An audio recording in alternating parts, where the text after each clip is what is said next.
Welcome to Ultimate Survival Gear. Okay, laptop. Welcome to Ultimate Survival Gear. Today, as you guys can see, I have another pair of boots or shoes from Under Armour. Let's open it up and see what it is, because these are the all new Under Armour Charged Bandit Track 2 PRT. And PRT stands for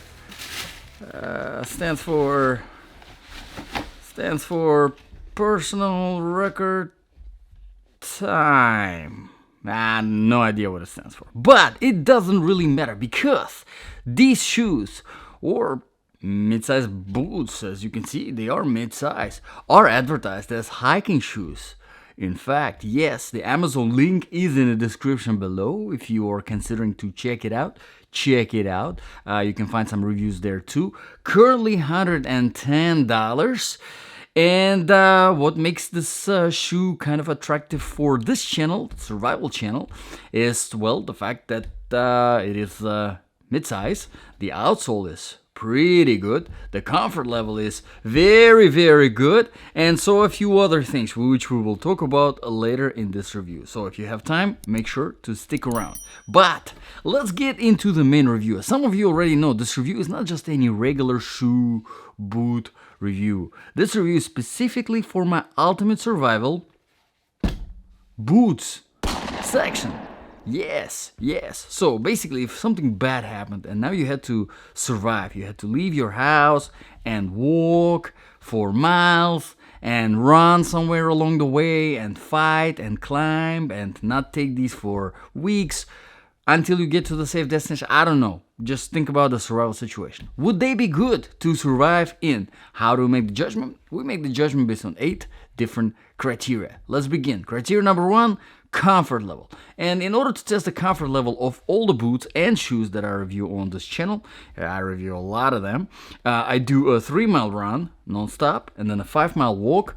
Again, no stops, no pauses in between. Sometimes it's really hard. Sometimes it's easy, like with these ones. Just to see how they handle on the different terrains and how I feel after running in these. And like I said, I do like the comfort level overall of the shoes. There are a few factors that contribute to that comfort level. Let's start with the very first one, the weight. Well, obviously, where's my scale? It's right here. Let's see. Now, these are size 10, and they are 11.5, and that's one of the things that make this shoe boot, whatever you want to call it, very attractive to me. I love whenever my shoes, boots, whatever it is, for hiking, for the survival situation, tactical situations, are light. The lighter they are, the better. Now, to kind of give you reference numbers so that you can understand better, is 20 ounce. Just remember the number 20. Anything under 20 ounce is going to be lightweight. Obviously, the more under 20 it is, the lighter it feels. The more over 20 it is, the heavier. And why is it important? Well, whenever you're running, especially whenever you're running, if the boot is heavy, you are much faster to become fatigued from the weight on your feet. Now, don't confuse that with the fatigue from just running, right? From your muscles working, putting in the effort. Not that. The weight on your feet. And the same goes for walking long distances too. Anything over 5 miles walk, you definitely start feeling the weight on your feet. So, 11.5, unbelievably good weight. Extremely lightweight. I absolutely love the fact that they're so lightweight. But let's move on to a few other things that contribute to the comfort level. Another one would be the flexibility of the outsole. And as you can see, this is very, very flexible. So you can run properly in the shoes, no problems. And the creasing over here is very, very soft material, so it's not going to create any kind of weird pressure points on your foot. Again, very, very good overall. There's another thing. It's the inner sole. Let me try to take it out so that I can show you. Actually, you know what? I won't be able to take it out and show you because it is not removable. So a little bit of a downside, it's not removable. But as you can see, more or less in there, there's nothing really special. Now, there isn't really much cushioning in this inner sole. And once you take out the inner sole, it goes straight into this midsole, which has a lot of kind of cushioning on its own, so not bad. There is a decent arch support, not much of it, and there is a little bit of a heel bed. Again, not much of it. Unfortunately, I can't show it to you because it is attached to the, I don't know why. Pretty much 99% of everything I review on this channel has a removable inner sole, except these shoes. Well, whatever. But let's move on further. We go into the padding now. As you can see, the tongue has a little bit, not much, but the tongue itself is very soft, so no big deal. No big deal at all. The shaft, it has decent amount of padding, and as we go inside, you have the padding going throughout the shoe and even in the toe box, which is very, very good, adding a very nice soft layer on the inside. Great job, Under Armour, whenever it comes to the padding. Fantastic. It's very, very good, very soft. So overall, on the comfort level, excellent job Under Armour did. Now the fit itself, I like it. It's not that narrow as tight as I like for example the Salomons, so it's a little bit more wider, but still it's on the narrower side compared to a lot of other boots, like for example Keen. They run wider toe boxes, so whichever one you prefer. That's why I kind of like Amazon, because you can buy it, you can try it. If you don't like it, you just send it back, no big deal. Let's move on to the criteria number 2 now, proofing and protection. So proofing wise, these are not waterproof. As you can see, there is absolutely no gusseting in the tongue, so don't even forget about it. It's not waterproof, and that's it. Protection wise, there is really not much of the protection in the toe box. This is very soft. I mean, anything you're gonna drop on your toe, you gonna feel it. There is a little bit of the padding in the ankles, so you have some decent ankle protection. This is mid-size, so it's a huge plus. And the heel is reinforced. I wish that there was the same reinforcement here at the front of the toe box. It would have been much better for hiking. They kind of did this, but this is kind of honestly pointless because it's just as soft as this part. I wish there was a little bit more protection in the toe box. No big deal. But you do have plenty of protection from the outsole. There's a very tough rubber outsole, and then plenty of midsole to kind of give that impact protection if you're walking on a rocky road. Definitely helps. Let's move on to the criteria number 3 now, quality and the design features. Now, obviously, quality-wise, everybody knows Under Armour. There is no confusion there. Everybody knows that brand, and it's a great, great brand. There's a lot of excellent stuff from Under Armour, and honestly, this is a good example of good stuff from Under Armour, except non-removable inner sole. Not a big deal, but yeah. Now, there's not a lot of reviews on Amazon for these particular shoes. Only like 20-something reviews because they're new. So if you buy from Amazon, make sure to write down your opinion there, because that helps everyone. And if you have them, put your opinion in the comments below. It helps, definitely helps. But speaking of the design features, here we have the lacing system.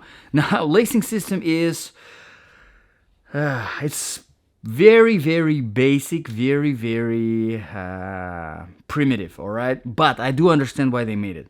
Now, you have your 4 fabric hooks and then 2 just holes in the fabric, not much. So no open hooks. Would be nice for a hiking situation. Not a big deal, honestly, but would be nice. The strings themselves are flat and not bad strings. Not very easy to tighten. Don't tighten proportionally. But again, like I said, I do understand why they did it. Is because to save the weight. That's why this shoe is only 11 ounce. Is because they don't have metal freaking hooks and all of that sort of stuff and heavy strings. That's how you save the weight. That's why it's only 11 pounds. So yeah, not the pounds, ounce. So I understand it. I understand why Under Armour did that. Let's move on to the criteria number 4 now. Very, very important one, the outsole traction and stability. Okay, so whenever I do my run and my walk, I do it on a variety of different surfaces. I start with the older asphalt, going to newer tarmac, then dry sand, then the wet sand, then dry grass, wet grass, rocky road, trail surface, and then concrete, then marble, tile, rubber, and then rock wool. Yes, so I test them on climbing, rock wool as well. All of the shoes and boots that I review. This outsole is excellent, to say the least. Excellent outsole. Very simplistic. As you can see, there's nothing complicated. No fancy, nothing weird, crappy stuff that you don't really freaking need in your any kind of situation. Very basic, good balance of flatness. It's very flat, so you don't sink into the sand or anything like that.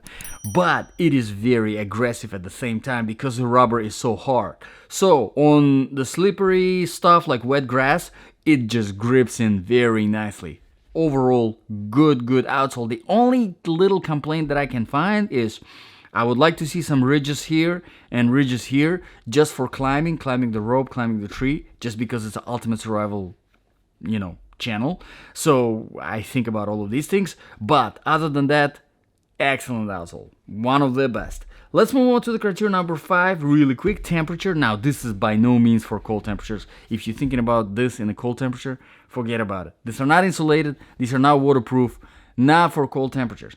But in the hot temperatures, I live here in Florida. Whenever I was doing my run, probably was like 90, 92 degrees. I don't know why it's 92 degrees here in December. Don't ask me, but it is. So they are very nice and breathable, obviously, because they're so light and the fabric is so light. So yeah, breathability wise, they are great.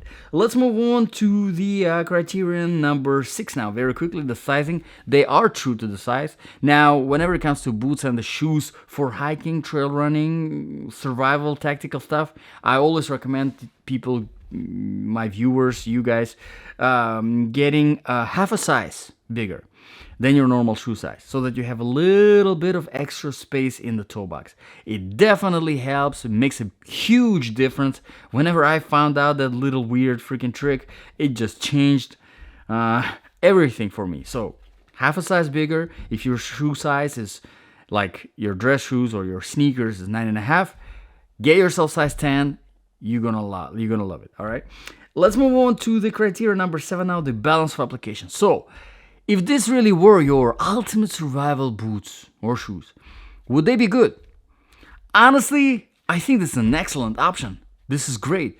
The only thing I would say that it's missing is the waterproofing. But it's not really a big deal that they're not waterproof. They will dry up pretty quickly. So if you get them wet, at least they will dry up quick. So it's not really a big deal because the fabric is so light.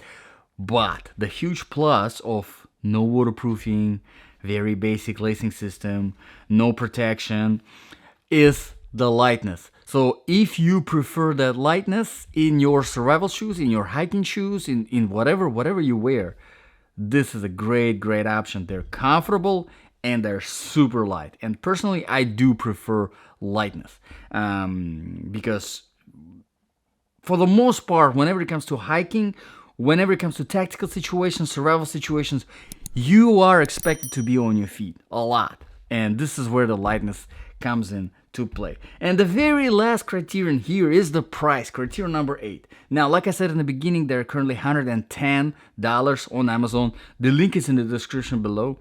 It is a little bit on the pricier side. One of the reasons for that is because this is a new model. It just came out, so obviously it's going to be a little bit on the pricier side. But I expect it to go down at least $30, $40 after some time. 110 is a little bit expensive for this because there's a lot of competition in that price range. I mean, there's some serious competition in that price range. That is waterproof, that has good protection, like stuff from Columbia, even stuff from Salomon you can find just maybe a little bit over that price, but with the waterproofing, with great amount of protection, with advanced everything, all right? Gore-Tex waterproofing, fancy, and all of that. So If you are a fan of the Under Armour brand, if you prefer the lightness, if you like the colors and all of that sort of stuff and the design, I think it's good shoe overall. It's excellent. The comfort is excellent. It's light. The outsole is excellent. So it is still a good buy, just a little bit on more expensive side. So let me know in the comments below, guys, what do you think about this shoe? What do you think about this review? If you have any requests for reviews, drop them in the comments below and I will be happy to address them. Thank you very much, guys, for watching. This was Ultimate Survival Gear. I'll see you guys in the next video.